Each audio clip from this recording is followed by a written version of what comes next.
All right, we're still in James. We're going to go James chapter 1, verse 5. That's that next verse after patience, if you watch the patience video. If any of you lack wisdom, let him ask of God, that giveth to all men liberally, which means freely, and upbraideth not, and it shall be given him. But let him ask in faith, nothing wavering.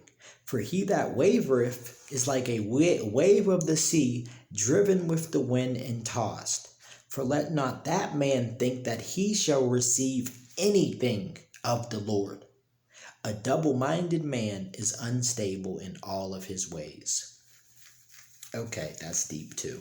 Okay, let's break it down one verse at a time. If any of you lack wisdom, let him ask of God, that giveth to all men liberally, which means freely. What he's saying is, if you need wisdom in something, and I don't care what it is, because there's another verse that talks about how God doesn't call the wise, he doesn't call the smart, he doesn't call the strong, he doesn't call, he calls the outcast, he calls the stoner, he calls the black sheep.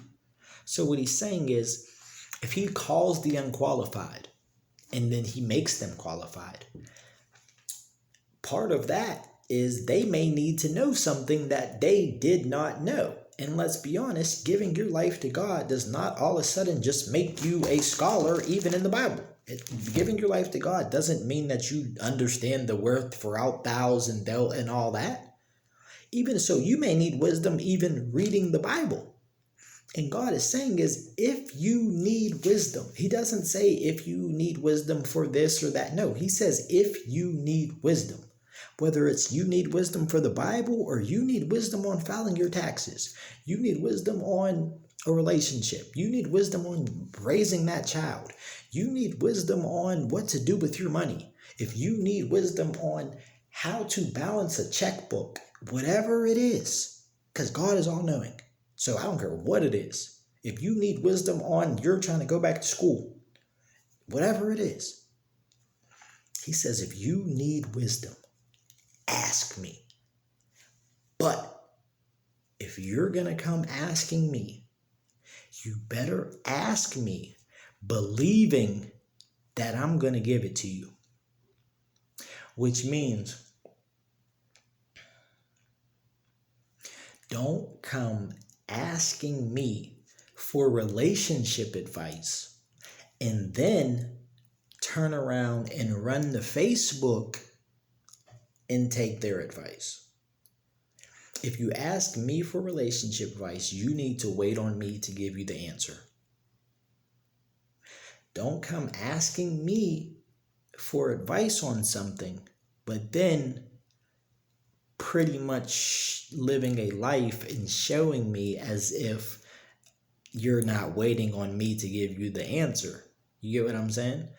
Don't ask God for something that you don't even plan on waiting to hear his answer on, is what he's saying.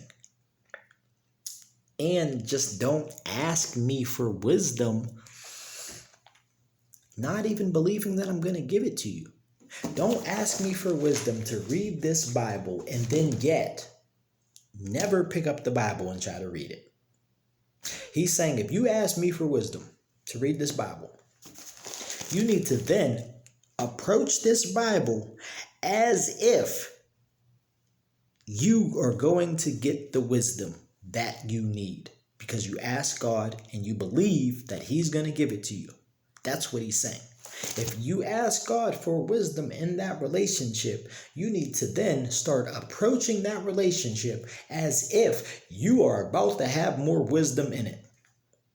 He said, you got to ask me and you got to actually believe that I'm going to give it to you. And that belief comes out in different ways. I cannot specifically tell you what that belief looks like in practical ways. I can give you a few examples that I can think of in my head, but that's really between you and God, because only God really knows if you believe. You guys don't know for 100% fact that I believe everything that I tell you on this. You get what I'm saying? But God knows. So it's not really something that other people can judge. It's something between you and God. And what God is saying is between you and me, look at this, because this is God speaking to you and me. He's saying, if you need wisdom, Marcus, come ask me. But if you ask me, you better ask me believing that I'm going to give it to you. That's strictly between you and God. So that means God knows whether or not you believe. I may not know, but God knows whether or not you believe what you're asking for. And he's saying this specifically about asking for wisdom. And then he goes, for he that wavereth is like a wave of the sea, driven with the wind and tossed. Let not that man think that he shall receive anything from the Lord. And he uses this asking for wisdom, and then he bridges it with receiving anything from God. Because honestly, to ask for wisdom is to ask for anything. Because if God can give you wisdom in something, then there's nothing that can't come from having wisdom. You get what I'm saying? If God gives you wisdom just in reading this Bible, do you realize how much other stuff he just gave you just from giving you wisdom? If God gives you wisdom just in relationships, do you realize how much other fruit comes bearing just from that wisdom? If God gives you wisdom in finances, do you realize how much other stuff and how many different areas and different blessings that you can read and see and breach just from that wisdom?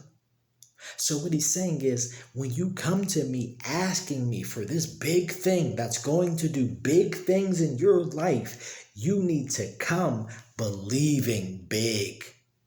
Because what you're asking is big.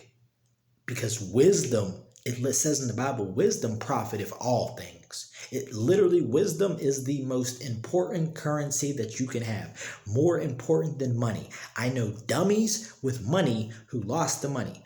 I know broke people who got wisdom and then got the money. Wisdom can get you anything. If you have it up here, trust me, you can get other things. So God is saying, if you need it up here, ask me. But you better not come asking for something that big and that important, doubting.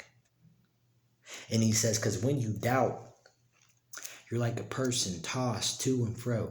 And that to and fro makes me think of Facebook comments. Makes me think of when people come and they want their relationship advice to come from Facebook.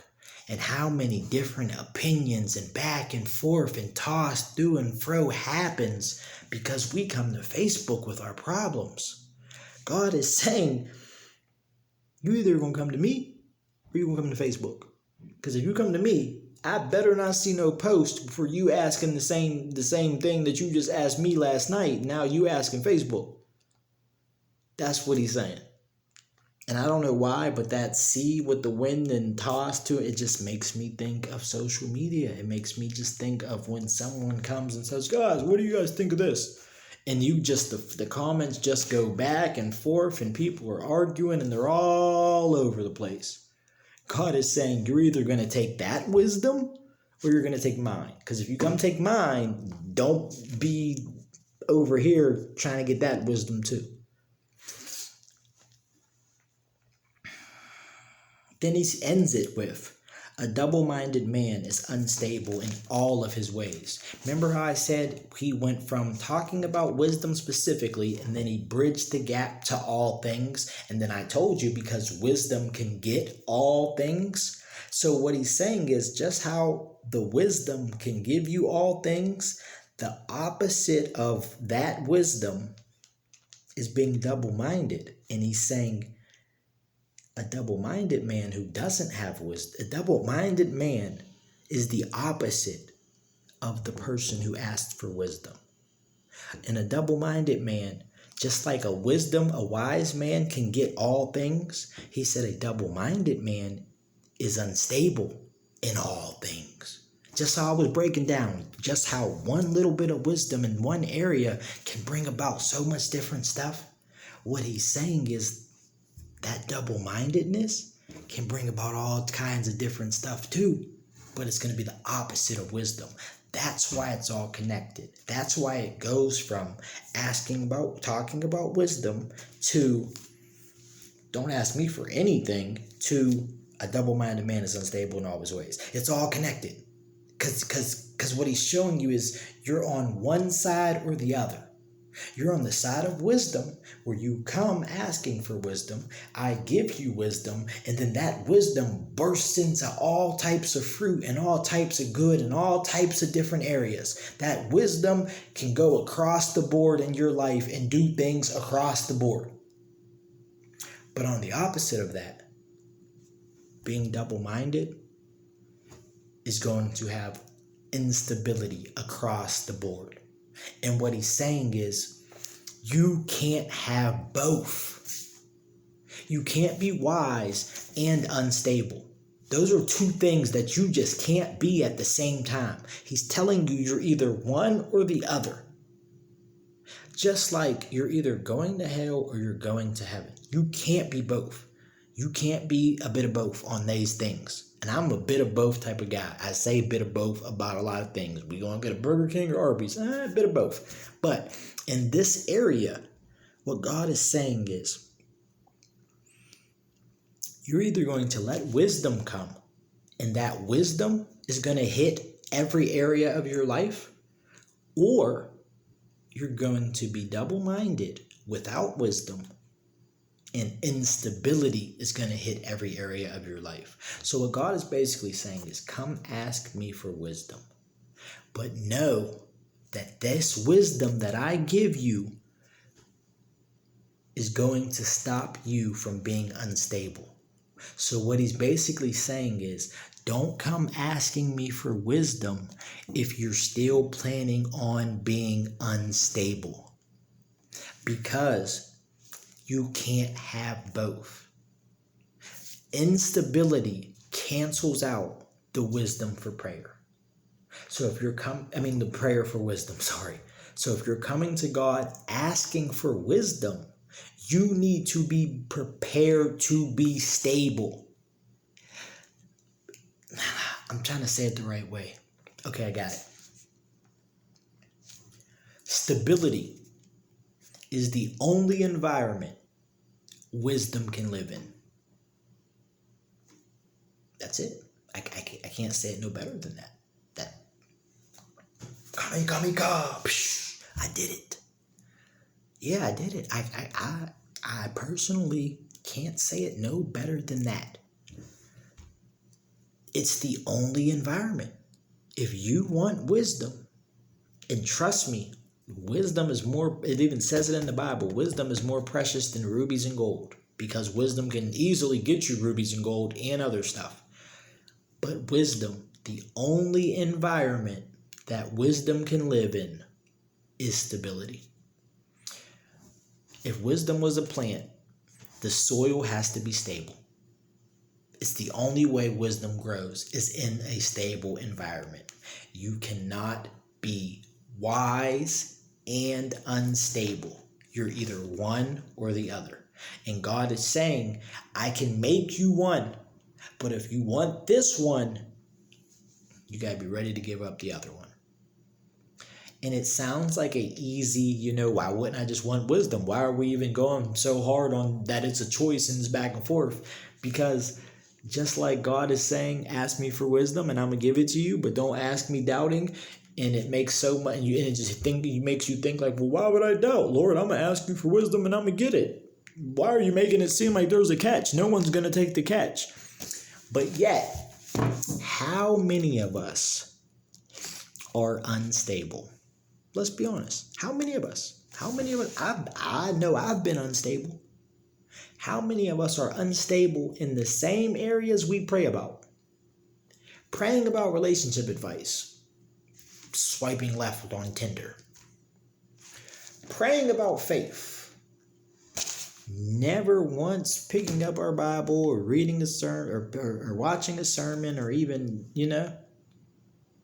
sit there scrolling on Instagram all day, yet you want God to increase you in an area.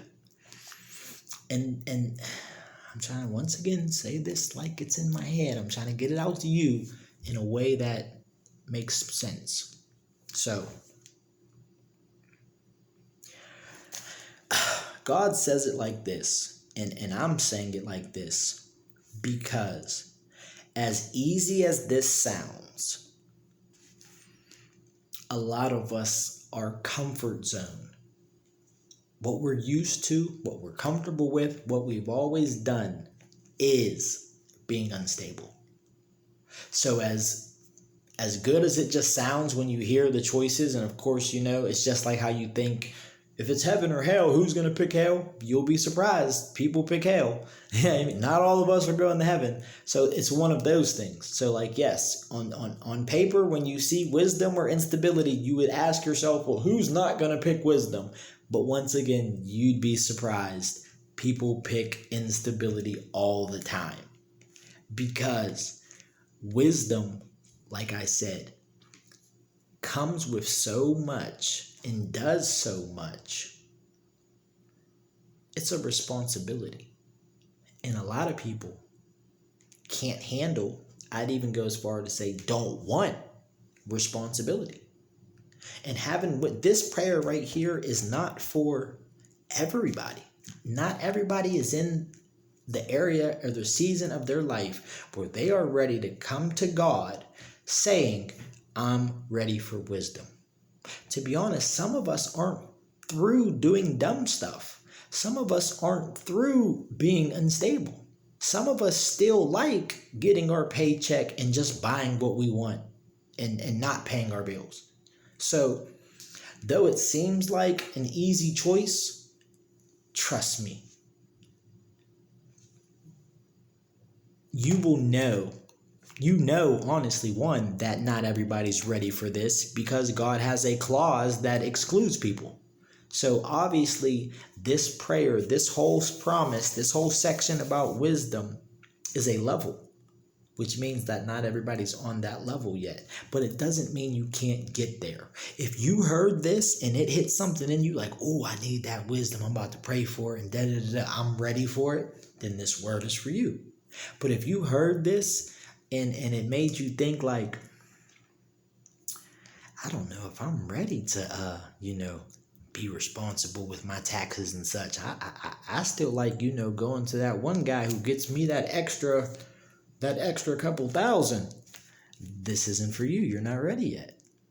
If you hit this, if you heard this and it made you think like, man, yes, I need wisdom when reading my Bible. I sit down and I try to read it, but I don't understand it. I need wisdom for that. This word is for you. If you heard it and you think, shoot, I don't even read my Bible. When I want my Bible, I just go turn on the YouTube and listen to you. See, you're not ready yet. So I can keep using examples, but you get what I'm trying to say. As clear as a good choice this is, we all know not everybody is ready even for good things. But if you are ready, go to God, ask for wisdom, and believe that He gave it to you.